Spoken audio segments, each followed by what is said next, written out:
Се поизвестно е дека уште долго време дел од европските држави ќе го користат јагленот за да ги покријат најголем дел од потребите на струја.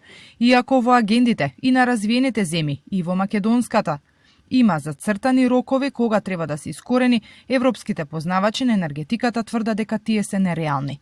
Во Чешка, каде деновиве престојува македонска владина делегација и представници од ЕСМ, и кои имаа можност да видат како работи една од поголемите термоцентрали таму, Тушимице, рокот да се устрани јагленот од производство е до 2033 година. Ова е барање од чешката влада, но според надлежните, тоа тешко дека ќе се случи. Во рудникот на Тушимице има јаглен за неколку децении. Реална датум у Чешка е можно 2030, можно 2040. Тоа уште не знамо.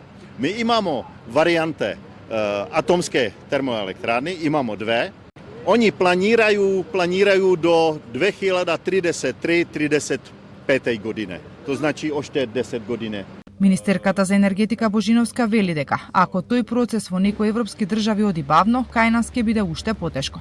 Чешка, ако слушнавте дека они планираат изградба на нови нуклеарни централи, исто така тука е и Полска каде што се користат и други држави од Европската унија. Македонија ќе се фокусира секако на зелена транзиција. Меѓутоа, дали овие реални рокови се навистина реални, ние работиме на ажурирање на стратегијата, што ни е на 2040 и ќе направиме се за да можеме да имаме еден период на транзиција и секако дека ќе ги искористиме нашите рудни богатства кои ги имаме, односно јагленот кој што го имаме, ќе го искористиме.